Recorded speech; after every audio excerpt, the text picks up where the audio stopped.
if you've been thinking about doing YouTube videos, but you can't quite see what the end result of that will be, what the tangible benefits would be in pounds, shillings and pence. Do you remember those shillings?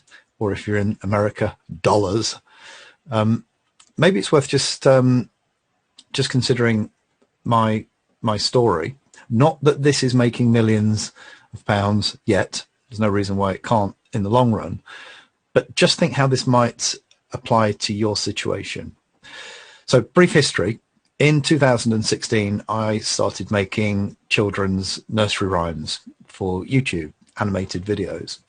And things were going great guns after doing it for a few years. And then YouTube pulled the plug on revenues from kids channels, something called COPPA if you want to look it up. I think it's something like Children's Advertising, Online Advertising Protection. Anyway, COPPA, you can look it up if you're interested. But right when I first started making the nursery rhyme channel, I was on Fiverr and I was looking for people to sing on the videos, to sing Wheels on the Bus and, you know, all the old favorites. And I was spending hours and hours looking for good people. I was having to put the legwork in to find them. And I found some brilliant people, a couple actually over in Singapore,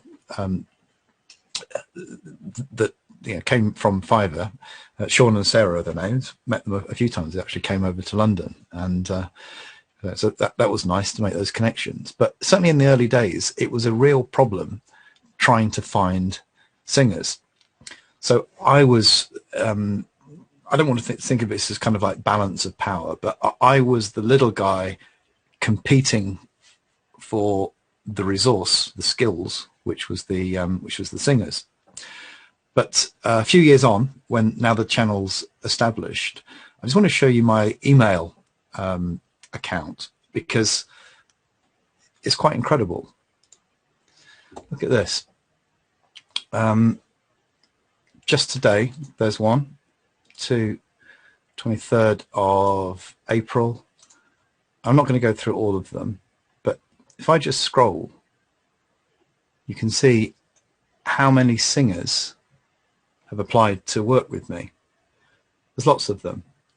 And to be fair, at the moment, because YouTube took away the revenues when they introduced COPPA, I'm not in a position to give these people the opportunity to sing on my nursery rhymes, which is a shame because I'm sure a lot of them are great.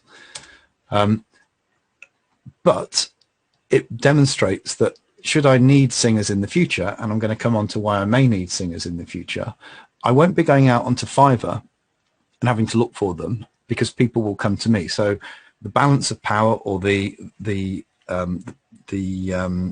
scarcity has changed, so that now that I'm a reasonably established brand, people are coming to me. It would be the same, by the way, if these were clients wanting to buy my services. You know, once you become a name, then people come to you. And I get a similar thing with my YouTube consultancy. I don't actively go out anymore and try and win clients. People refer clients to me. Could always do with more clients, obviously, but people come to me rather than me having to necessarily go out to them. So, you know, in your world, it could be that if you're a coach or you're a helping professional therapist, once you start to become known, then people will start to find you rather than you have to go out and find other people. And I think in a nutshell, that's what I'm saying. I'm talking about sort of other unintentional or unintended consequences, positive consequences. Over the last few days and weeks, people have reached out to me. Here's one that came in yesterday. This is a company that invests in kids' channels. So I'll be speaking to them later on this week. Maybe they'll want to invest or even buy the channel from me. I know of several multi-million-dollar channel sales which have occurred in the last few years on YouTube. I'm not expecting to get millions for this channel, but it could well be that I find a new business partner. I did not court these people. They came to me. Again, that's the point that I want to make. Also, a couple of days ago, a few weeks ago, I got approached by children's TV network called Kidoodle TV, and I've signed a deal with them to license my content to that network. So there'll be some money coming in from that. Again, this is not me showing off. Look at me.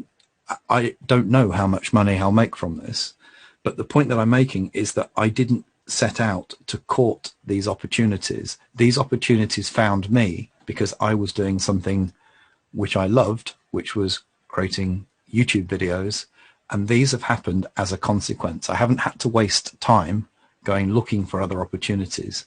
Those opportunities have found me. And there's no reason, if you start your YouTube channel and build it consistently, that similar opportunities which are relevant to your space will come your way without you having to hustle. There's a lot of stuff at the moment, isn't there, about hustling and working hard to get leads coming in.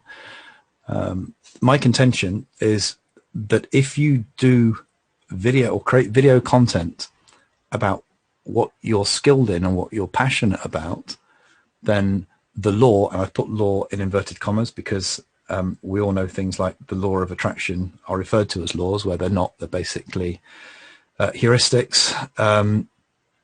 But let's just say that when you get out there and you let YouTube do the hustling for you, good things generally happen without you having to work too hard or spend too much time doing stuff that you don't like doing in order to make them happen.